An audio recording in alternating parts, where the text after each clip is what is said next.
A hand reaches out from the ice, clutching a tattered flag. They were about to step into history, or step out of it forever. Some of the world's greatest explorers went looking for the unknown. They found it, and were never seen again. These are their stories. Number 10 is the story of a poet who walked into the desert. In 1934, 20-year-old Everett Ruess wanted to find beauty, not fame. He wandered through the canyons of Utah and Arizona, writing letters home about the incredible solitude. He felt more alive than ever before. In November, he was seen for the last time. He told a local rancher he planned to disappear into the wilderness for a few months. Months later, a search party found his camp. His 2 donkeys were there, grazing peacefully, but Everett Ruess was gone. The only clue was a name he'd carved into a canyon wall. Nemo. It is Latin for nobody. He simply became one with the landscape. Coming in at number 9, we head to Australia. In 1848, Ludwig Leichhardt set out to cross the continent from east to west. He was already a celebrated explorer in Australia. This journey was meant to be his crowning achievement, a trek across 3,000 miles of unknown territory. The expedition of 7 men, 50 bullocks, 20 mules, and 7 horses sent its last letter and then marched into the interior. And then there was only silence. The entire party vanished without a trace. It became one of Australia's greatest and oldest mysteries. Over the years, a few clues surfaced. A tree marked with an L, a brass plate from his rifle, but the men were never found. Number 8 is a tragedy of 2 brothers. In the year 1501, Portuguese explorer Gaspar Corte-Real sailed to the coast of Newfoundland. He sent 2 of his 3 ships back to Portugal with news of his discoveries. He stayed behind in the 3rd ship to explore further. That ship and Gaspar Corte-Real never returned. He was lost to the cold Atlantic. A year later, his devoted brother Miguel sailed with 3 ships of his own to find him. He would not let his brother's fate be a mystery.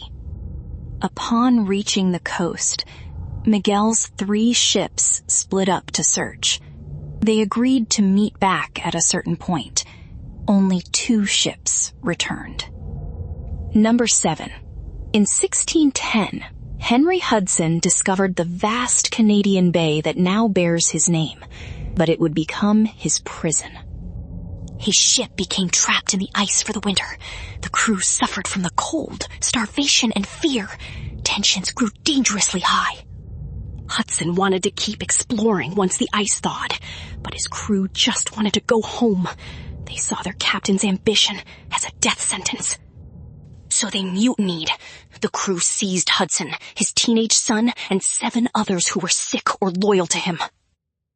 They cast them adrift in a tiny open boat with few provisions and little hope of survival. It was a death sentence.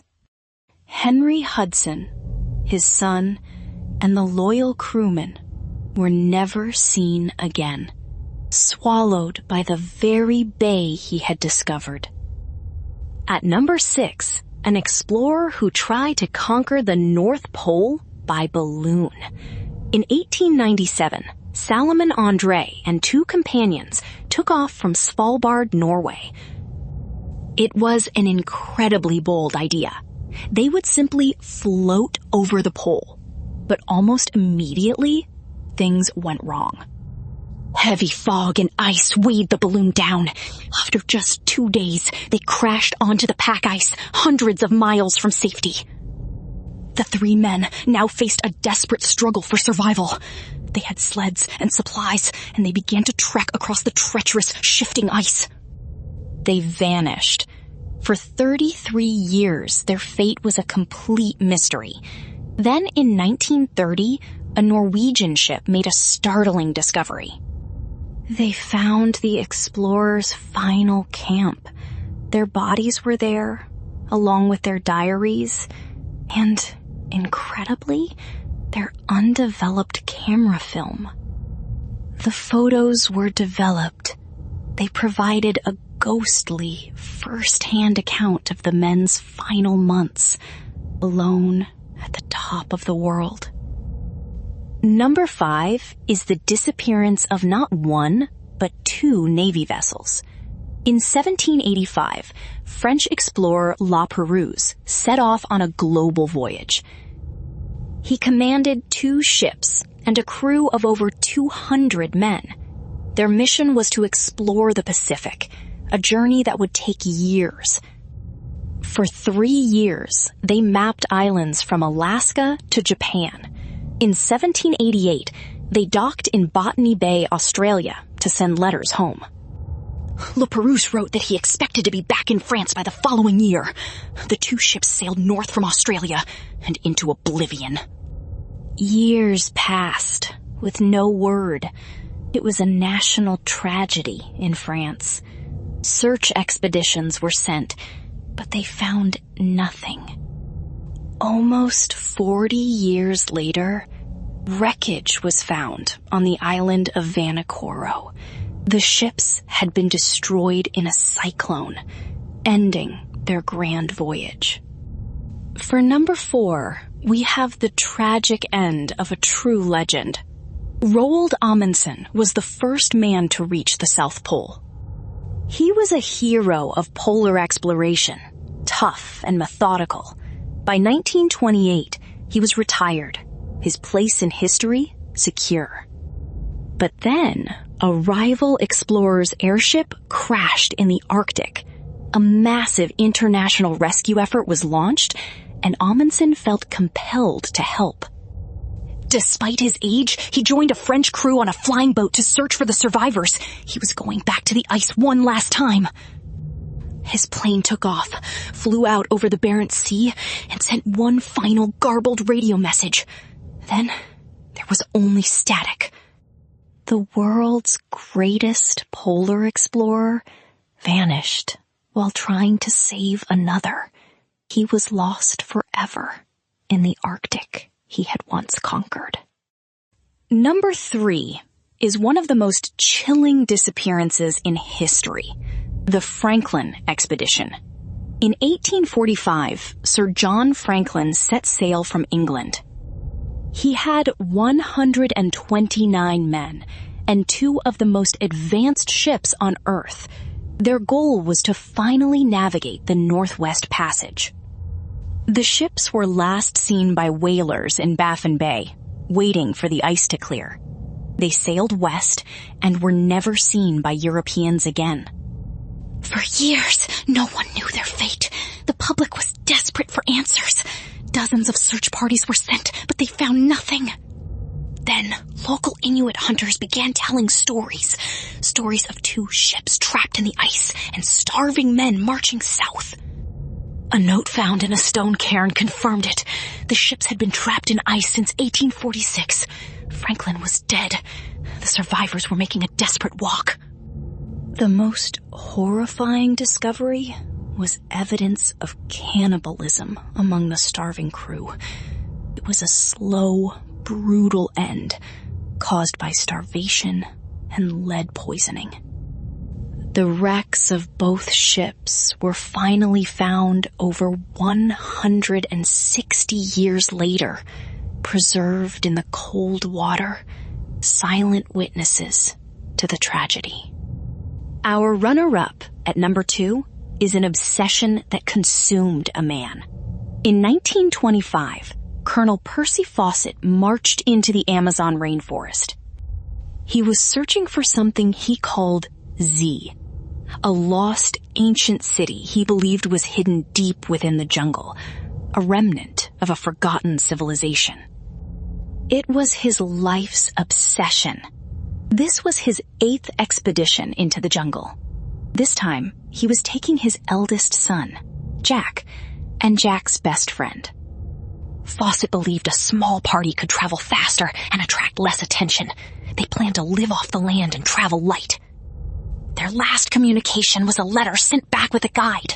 Fawcett wrote that he was optimistic and that they were heading into unexplored territory. After that, they were gone. The jungle simply swallowed them.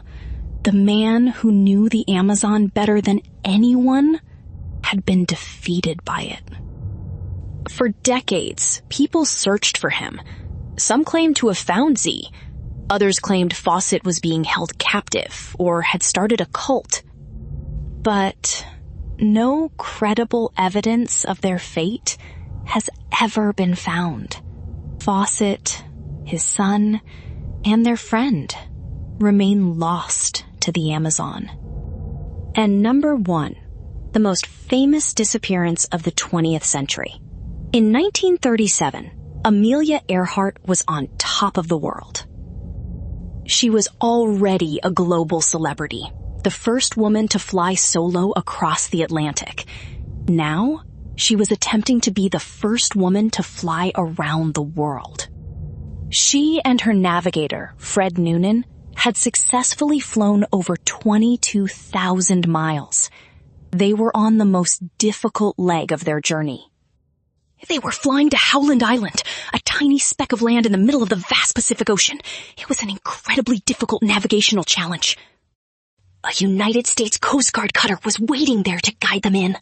As they neared the island, Earhart's radio calls became increasingly anxious. She reported that she believed they were close, but could not see the island.